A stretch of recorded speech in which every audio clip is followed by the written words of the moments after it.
felizes, contentes pelo convite que foi feito a nós para estarmos juntos aqui nesse dia de festa, nesse domingo abençoado, aonde desde o início já estamos sentindo a maravilhosa presença do Senhor. É muito gostoso quando nós podemos estar num ambiente aonde naturalmente a gente já se sente à vontade, né? Ninguém precisa dizer para você o que você tem que fazer, porque você já sente na alma, você já sente no teu coração esse desejo ardente de glorificar, de exaltar, de bendizer o nome do Senhor. A casa do Senhor, aqui neste lugar, já produz já uma ambiência, um ambiente agradável, propício para a exaltação e glorificação e adoração do nome do Senhor. Eu gostaria de meditar com os irmãos acerca de algo que Deus falou ao meu coração quando eu meditava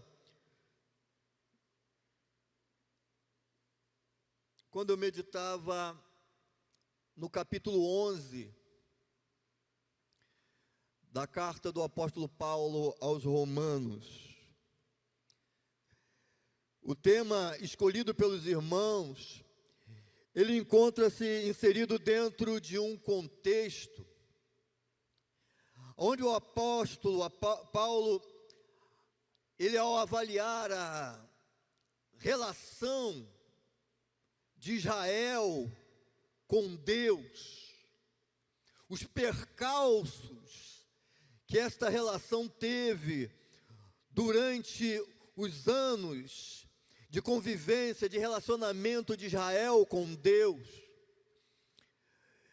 o apóstolo Paulo, ele vem então advertindo a igreja em Roma acerca as terríveis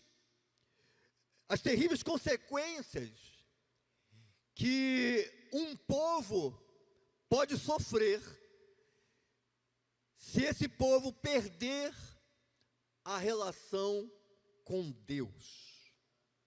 O capítulo 11, ele inicia trazendo para nós uma reflexão acerca de como esse povo outrora escolhido por Deus, esse povo outrora separado por Deus, teve percalços e foi perdendo aquilo de mais essencial que ele possuía, que era um relacionamento, uma relação com Deus. E ao meditar nesse capítulo 11, ao meditar nesse texto, eu percebo que, a despeito de tudo aquilo que o povo de Israel fez em relação a Deus, de todas as suas desobediências, de todas as suas mazelas, de tudo aquilo que eles fizeram que desagradaram a Deus, nós percebemos no capítulo 11, aquilo que Paulo também percebe e retrata aqui dentro da sua demonstração, é que esse Deus não rejeitou Israel.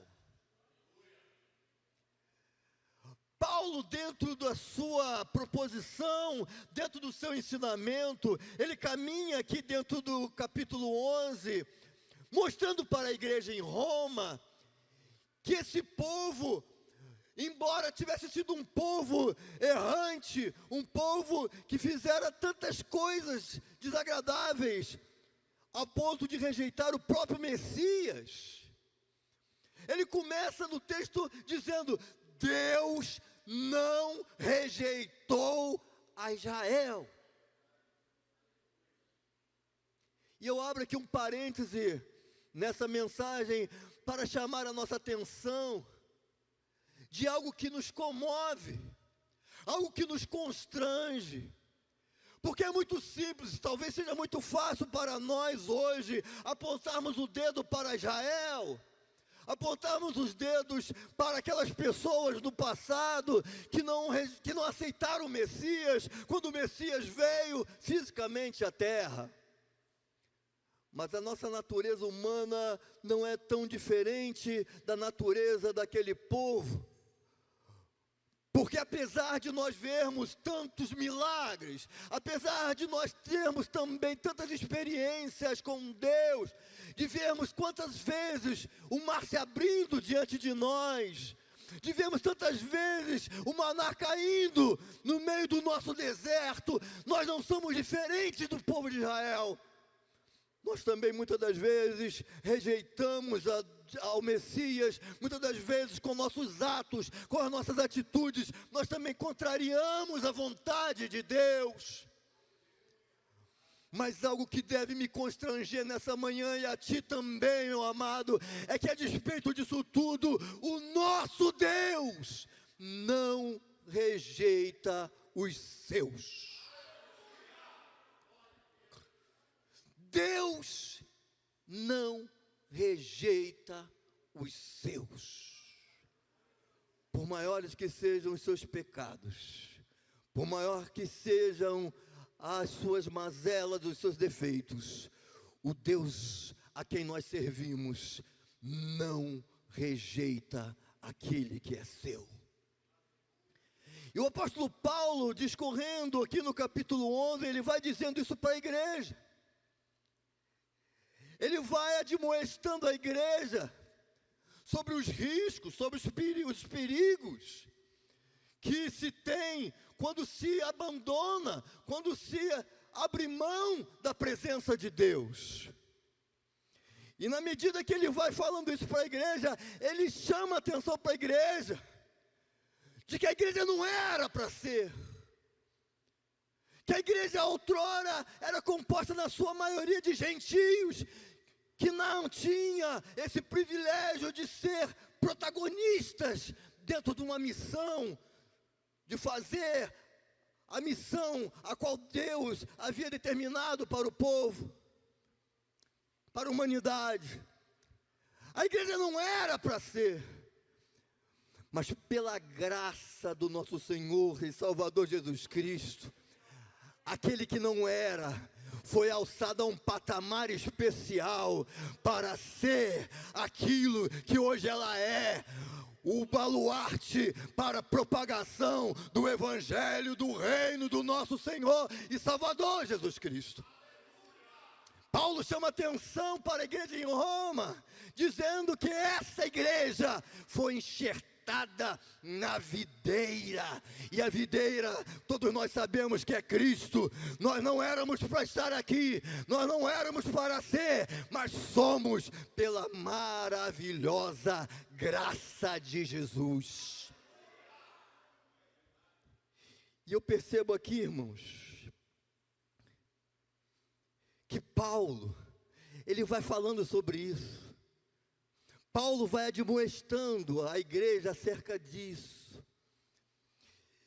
E Paulo, na medida que ele vai falando da graça, na medida que ele vai falando da grandeza de alguém que não rejeita, mesmo sendo nós pecadores, Paulo, na medida que ele vai ensinando, que ele vai admoestando, que ele vai meditando nessa grandeza, nessa sabedoria, nessa maravilhosa graça de Jesus, Paulo então, ele chega um momento que ele para de admoestar. Paulo para de ensinar. E Paulo faz algo que é muito próprio do ser humano, e que por vezes nós esquecemos e deixamos isso de lado. Paulo se emociona. O texto nos leva a entender que até o versículo 33 do capítulo 11, Paulo estava ali no seu ofício, ensinando, admoestando. Mas chega uma hora que a meditação de Paulo acerca da grandeza de Deus, acerca da glória de Deus, acerca da graça de Deus é tão grande, que o apóstolo Paulo, ele para de pregar, ele para de ensinar, ele para de demonstrar, e ele se emociona com a glória e com a grandeza do nosso Deus. E isso é lindo. Isso me fez entender e aprender que nós, a exemplo do apóstolo Paulo, precisamos também, muitas das vezes, fazer algumas coisas muito semelhantes. Porque muitas das vezes nós estamos envolvidos com os nossos ofícios. Muitas das vezes nós estamos envolvidos com o ofício. Quem é da portaria está na portaria. Quem é do ministério de louvor está envolvido no ministério de louvor. Quem é envolvido, né, de pregar, prega. Quem está envolvido de dirigir, dirige o culto, algum trabalho. Mas nós não podemos perder a capacidade de se emocionar diante da presença do Mestre. Observem bem, Paulo era apóstolo, Paulo era ministro, Paulo era uma autoridade eclesiástica. Mas Paulo, mesmo diante do seu ofício, realizando o seu ofício, Paulo, ele se constrange diante daquilo que ele... diante da presença do teu Deus. Você pode glorificar a Deus por isso? Me chama a atenção que ele interrompe o seu ministério ali, a sua ação ministerial, o seu ofício ministerial. Ele, muito embora fosse essa autoridade, mas ele então tem essa sensibilidade. E muitas das vezes, com o dia a dia, com a rotina diária, com aquela coisa que fica meio que já no automático, que eu faço isso hoje, eu tenho que fazer isso, tenho que chegar na igreja, tenho que arrumar isso, tenho que arrumar aquilo, tenho que fazer isso, tenho que fazer aquilo. Às vezes, a nossa rotina, o nosso ofício ministerial está tão na nossa mente, tão ocupando tanto o nosso ser, que nós envolvidos pela rotina, envolvidos no dia a dia, nós não percebemos. E nós não paramos para perceber que tem alguém grande, glorioso, maravilhoso, majestoso diante de nós. Paulo percebe isso. E eu entendo ali que até o versículo 33, ele ensinava e meditava, mas a partir do versículo 33, Paulo se emociona, e ao se emocionar, ele dá vazão ao seu sentimento, e ele faz algo que nós precisamos fazer. Ele exterioriza o seu sentimento em forma de uma poesia, em forma de uma canção, retratada aqui no versículos 33 ao versículo 36. Ó profundidade das riquezas, tanto na sabedoria. Ele fala, ele expressa aquilo que ele vem sentindo quando ele se depara com a grandeza de Deus. Isso chama a minha atenção, querido, porque quantos de nós no nosso dia a dia já não choramos mais na presença de Deus? Quantos de nós, na nossa rotina, já não mais falamos em línguas estranhas? Muitas das vezes perdemos aquela essência de expressar, de abrir o coração, de falar, de propagar, de gritar, de ser expansivo diante daquilo que é maravilhoso e grandioso, que é a presença de Deus. Chama a nossa atenção o exemplo de Davi, por exemplo. Davi era rei, Davi era um homem conhecidíssimo, era um homem, era rei, mas quando Davi pela segunda vez, pela segunda tentativa, consegue trazer a arca da aliança para o meio do povo em Jerusalém, Davi, ele pula, ele dança, ele grita. Por quê? Porque Davi entende que ele precisava expandir, ele precisava se abrir, ele precisava extravasar aquilo que ele estava sentindo. Uma coisa que é maravilhosa, amados, é quando nós conseguimos entender que a presença de Deus, ela é mais importante do que qualquer coisa na vida. É mais importante do que a etiqueta, é mais importante do que a ética, é mais importante do que se A ou B ou C vão achar estranho, diferente, você fazer uma determinada adoração. A presença de Deus é mais importante. Davi diz: não importa o que vão pensar de mim, eu vou dançar na presença do meu Deus. Ele era rei, mas ele expandiu aquilo que estava dentro do seu sentimento, dentro da sua alma. Davi abriu o coração e cantou, e dançou, e pulou. É o que nós estamos fazendo nessa manhã. Desde o início do culto, nós estamos abrindo o coração para adorar o nome glorioso de Jesus. Aleluia. Às vezes, com o dia a dia da igreja, e o Espírito de Deus falava comigo quando eu meditava nessa mensagem, ele faz com que nós esqueçamos a essência do Salmo 100. O Salmo 100 nos convida a celebrar. E celebrar não é algo normal, paradão, travadão. Eu sou uma pessoa tímida, eu sou uma pessoa na minha, mas diante da presença do Senhor, o salmista me convida a celebrar com júbilo, me convida a celebrar com alegria, me convida a entrar aqui no templo alegre para glorificar a presença do Deus que nós servimos.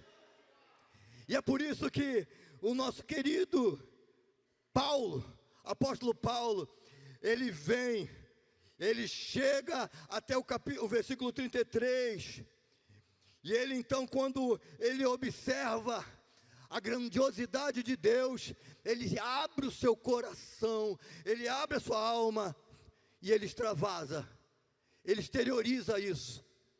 Só que Paulo compôs um hino, Paulo compôs uma poesia, e eu, e você, o que você já fez hoje para exteriorizar, apresentar para Deus a presença maravilhosa que você já sentiu dele nessa noite, nessa manhã?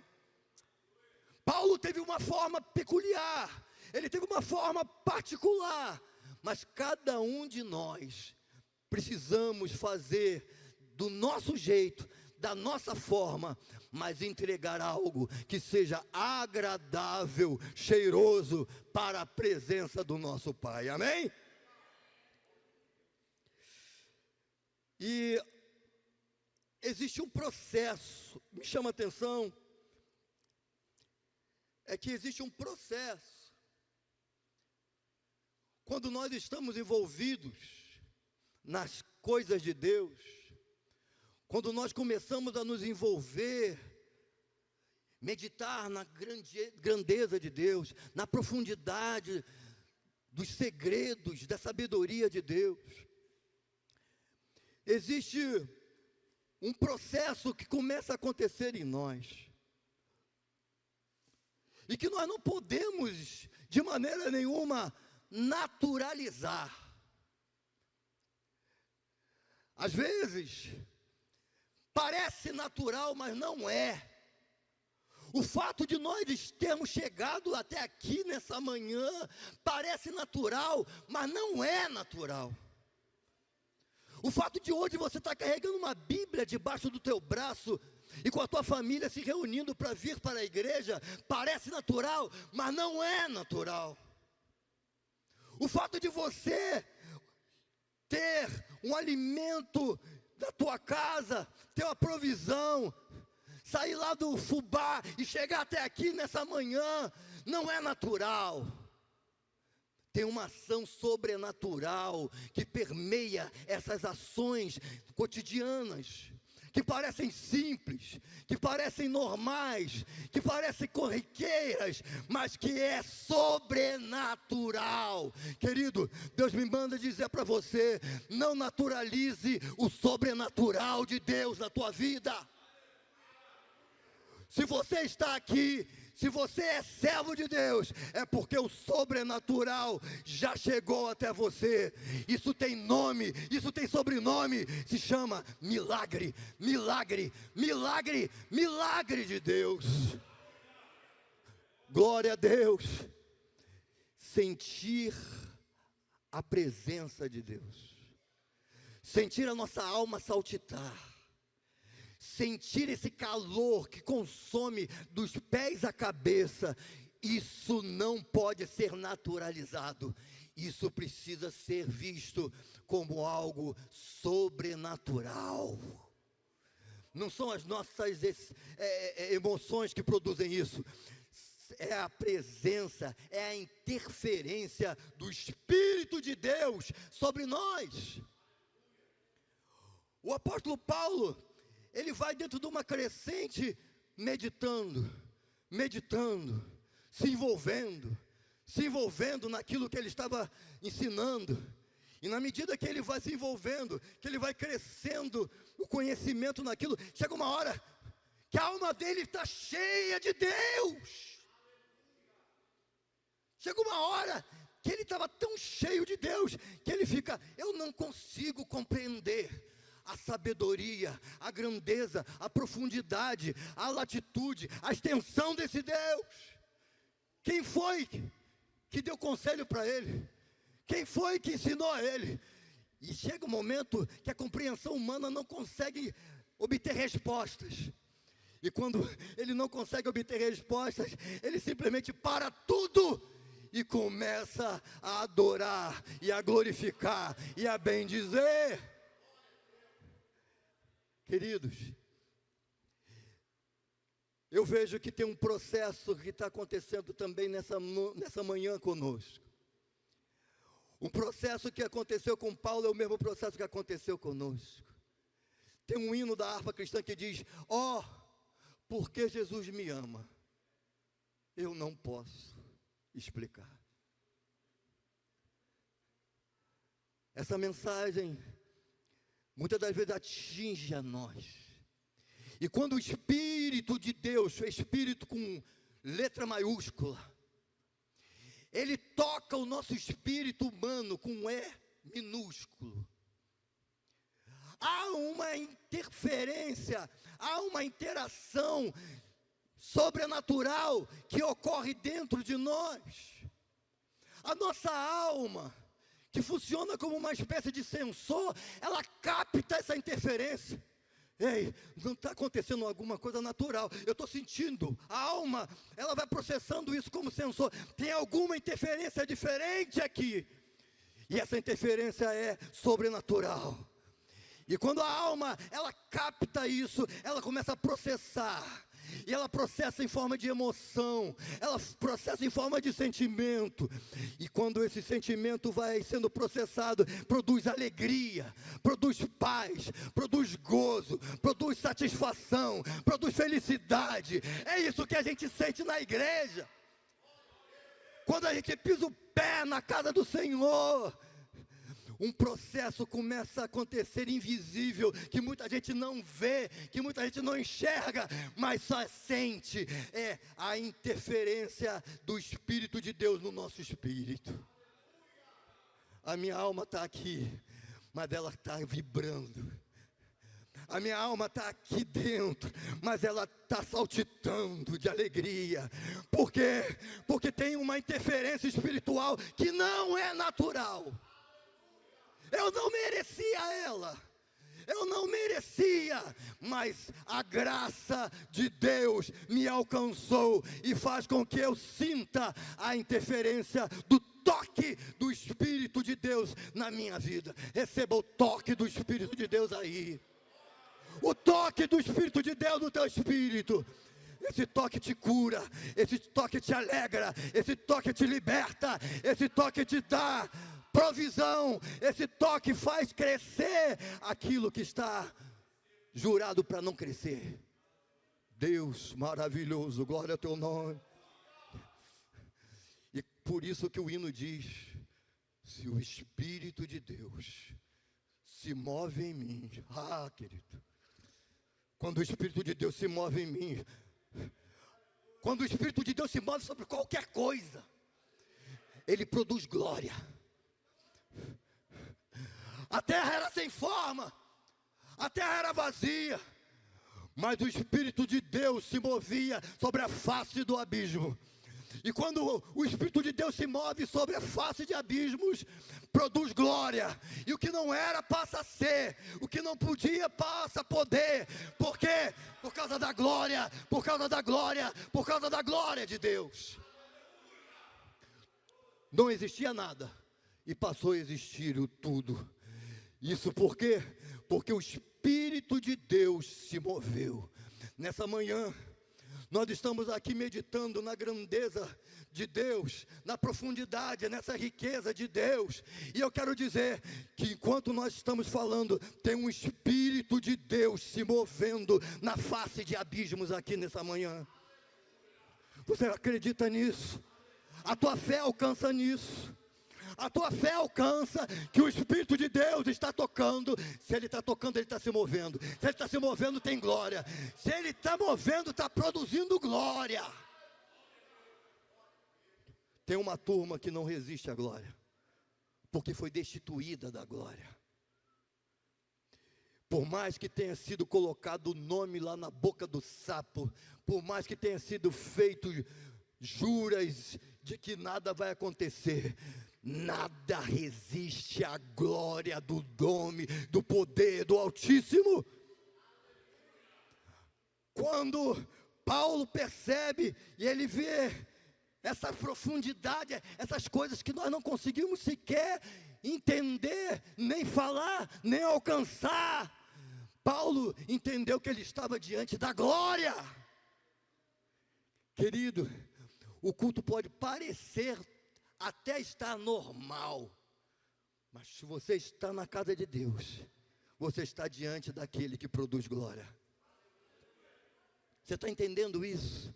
Você está entendendo a mensagem? Pode parecer tudo normal, ninguém está dando cambalhota, ninguém está fazendo aqui polichinelo, parece que está tudo natural, mas não é natural.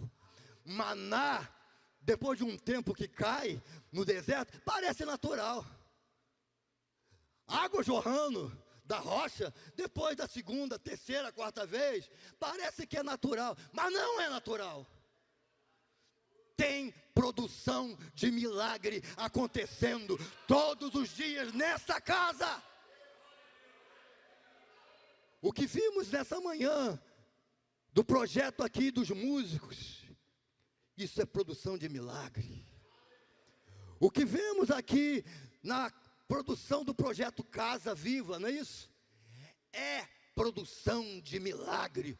E o que faz nós, a exemplo do apóstolo Paulo, olharmos para essas coisas, pensarmos nessas coisas, meditarmos nessas coisas, a nossa mente não alcança a grandeza de Deus, a nossa mente não alcança a profundidade de Deus, a nossa mente não consegue alcançar. E aí o que a gente faz? Cada um faz alguma coisa da sua forma. Tem uns que choram na presença, tem outros que aplaudem, tem outros que dão, um brado, tem uns que falam em línguas estranhas, tem uns que glorificam, tem uns que dançam. Eu não sei o que você vai fazer, mas se você meditar na grandeza de Deus, nesta manhã, você vai fazer alguma coisa para expandir, exteriorizar a alegria que vai na tua alma. Aleluia! O apóstolo Paulo, então, diante disso tudo, ele entra dentro de um lugar muito especial. Ele entra dentro de um espaço muito especial, que é uma conexão de Espírito de Deus com o espírito humano. Nós não podemos perder isso, irmãos. Nós não podemos perder isso. Nós não podemos passar um dia, 2, um ano, uma semana, sem entendermos que essa emoção, ela alimenta a nossa vida espiritual. Quantas pessoas não choram mais? Quantas pessoas dobram o joelho e não sentem mais aquele calor, aquela vontade de chorar na presença de Deus? Quantas pessoas já não conseguem mais fazer o que outrora já fizeram, que é diante da simples ministração de um louvor, conseguir se conectar com Deus e chorar na presença de Deus? Muitas das vezes tem uma casca de sujeira, de imundícia nesse mundo, porque quando nós saímos, nós já vemos um outdoor imundície. Quando a gente escuta um vizinho tocando ali um funk daquele bagunceiro, já vem imundície, e de repente vem uma crosta de sujeira, querendo permear o nosso espírito. E essas crostas, muitas das vezes, vão aumentando, crescendo, e chega uma hora que a gente não consegue refletir o brilho do sol sobre a nossa vida, porque o brilho de Deus sobre o nosso espírito reflete, expande a luz. E chega um momento que a gente, mesmo crente, mesmo servo de Deus, mesmo obreiro, nós não conseguimos e ficamos pesados, ficamos carregados. Mas Deus nos proporciona momentos como esse, para trazer um lava-jato do céu.